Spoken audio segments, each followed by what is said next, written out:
வெளியே போனவங்க திரும்பி உள்ள வரும்போது தகுதியான நான் வெளியே போயிட்டேன், தகுதியா இல்லாத இவங்க எல்லாம் உள்ள இருக்காங்களே, உள்ள வந்து இந்த வன்மத்தை மக்கள் கருத்துன்ற பேர்ல திணிச்சிருக்காங்க. போடு, நான் அன்னைக்கே சொன்னேன்ல, இந்த வெளியில இருந்து வந்த எக்ஸ் கண்டஸ்டன்ஸ் மக்கள் கருத்துன்ட்டு தன்னோட கருத்தை வந்து தன்னோட வன்மத்தை பயங்கரமா கொட்டுவாங்க.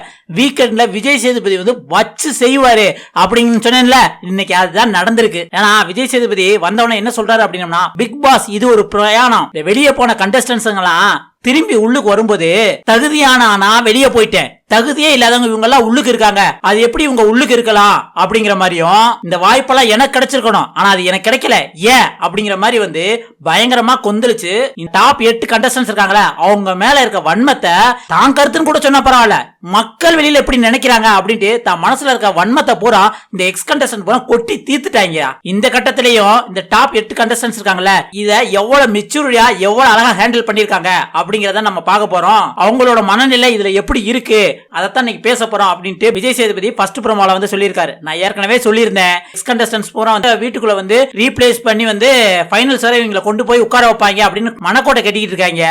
அதுக்கெல்லாம் விஜய் சேதுபதிக்கு சரியான ஆப்பு வந்து ஒப்பாரு அப்படின்னு சொன்னேன். அது மாதிரிதான் நடந்திருக்கு. ஏன்னா பிக் பாஸ் வந்து இந்த எக்ஸ் கண்டஸ்டன்ஸ் வாரேன்னு சொன்னவனே வெளியில இருக்க நிறைய எக்ஸ் கண்டஸ்டன்ஸ் என்ன பண்ணிட்டாங்க அப்படின்னா, சில பேருக்கு நான் சப்போர்ட் பண்றேன், சில பேர்த்த வந்து நான் உடைச்சு விட போறேன் அப்படின்ட்டு பிளான் பண்ணிட்டு வந்தாங்க. முக்கியமா பாத்தீங்கன்னா ஃபேட்மேன், வர்ஷினி, சாச்சனா, சுனிதா இவங்க எல்லாம் வந்த மாதிரி தான் தெரிஞ்சது. அதுக்காக பிக் பாஸ் என்ன பண்ணாரு, இவங்களை டைரக்டா வீட்டுக்குள்ள விட்டு இத்தனை நாள் கஷ்டப்பட்டு இந்த ஃபைனல் 8 கண்டஸ்டன்ட் இருக்காங்களே அவங்கள ஏதாவது சொதப்பி விட்டுற கூடாது அப்படிங்கிறதுக்காக போட்ட பிளான் தான் வந்து அந்த ரீப்ளேசிங் வந்து 2 பேரை வைக்கிறோம் அப்படின்ட்டு. அப்பதான் வந்து இவங்க கன்ஃபியூஸ் ஆகி இவங்க வேற விதமா கேம் விளையாடுவாங்க. இல்லனா இவங்க பாட்டில உள்ளுக்கு வந்து உன்னை மக்கள் அப்படி நினைக்கிறாங்கடா, உன் பேர் அப்படி கெட்டு போச்சுடா அப்படின்ட்டு இந்த வர்ஷினி வெங்கட் வந்து சௌந்தர்யாட்ட வந்து சொல்றாங்கல்ல, நீ ஒன்னும் அழுது டிராமா பண்ணி சிம்பதி ஓட்டெல்லாம் கிரியேட் பண்ணாத அப்படின்ட்டு வந்து என்ன புரிதல்னே தெரியாம வந்து உளறிக்கிட்டு இருந்தாங்க பாத்தீங்களா. இந்த மாதிரிலாம் நடக்க கூடாதுன்னு தான் வந்து ஆரம்ப நாள் முதலே வந்து 2 பேரை ரீப்ளேஸ் பண்ண போறோம் அப்படின்ட்டு பிக் பாஸ் பெரிய குண்டை தூக்கி போட்டாரு. அதை நம்பிதான் விளையாண்டு இருந்தானுங்க.